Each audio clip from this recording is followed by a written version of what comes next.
Bonjour à tous, alors aujourd'hui petite démo sur l'outil Crash Barrière qui est disponible sur notre site internet.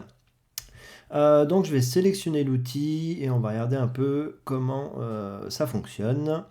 Donc premièrement on va déjà placer une première barrière sur notre dessin à l'aide d'un double clic.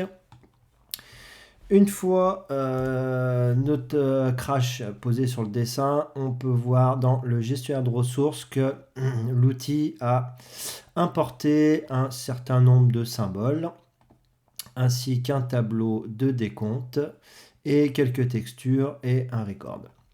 Donc tout ça s'importe automatiquement à la première utilisation de l'outil sur votre dessin. Et ensuite, on va voir un peu donc le fonctionnement. Donc là, nous avons une première crash qui est posée sur notre dessin. C'est donc la partie 1 que l'on va retrouver ici. Je vais pouvoir choisir une rotation de ma partie 1. Par exemple, mettre 15 degrés pour pouvoir partir avec un angle de 15 degrés. Ici, on va pouvoir choisir la longueur. Si j'en veux 5 mètres, j'ai juste à mettre mes 5 mètres ici dans la longueur. Ici, on va pouvoir choisir le symbole. Donc, on a de la marque Litech, on a du standard. On a également du passage de câble, de la porte, de l'angle variable et des angles à 30 et 90. Donc si je prends par exemple passage de câble, ici on peut voir que eh bien, mes symboles ont été modifiés et j'ai bien une crash barrière avec passage de câble. Donc moi je vais prendre du standard pour le moment. Je vais tirer mon premier linéaire.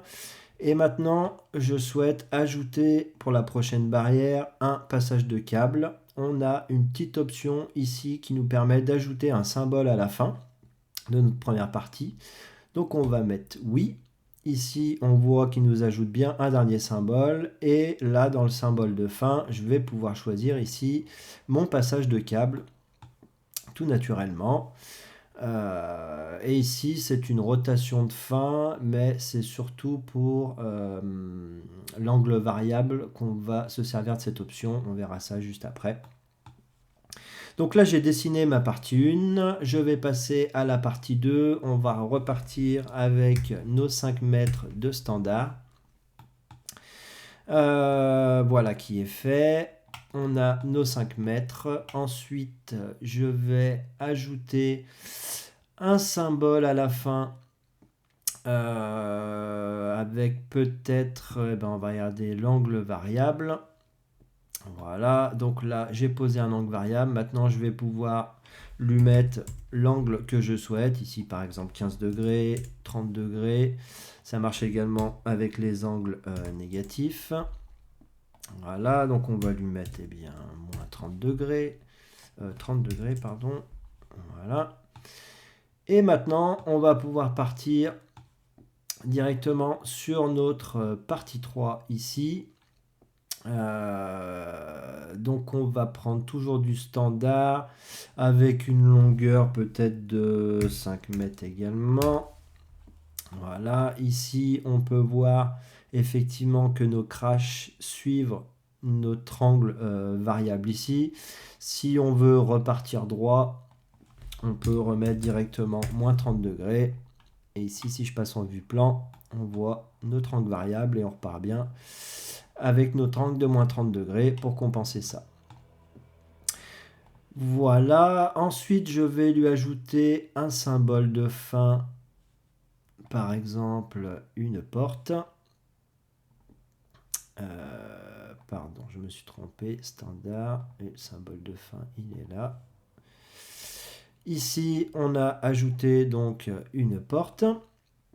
On va pouvoir passer à la partie 4 et on va se rajouter une longueur de 5 mètres. Voilà. Et ensuite, on va regarder un peu ce qu'on a comme angle. Donc ici, en symbole de fin, je vais aller chercher un angle à 90 par exemple. Et ici, on peut voir qu'il me change bien mon angle à 90.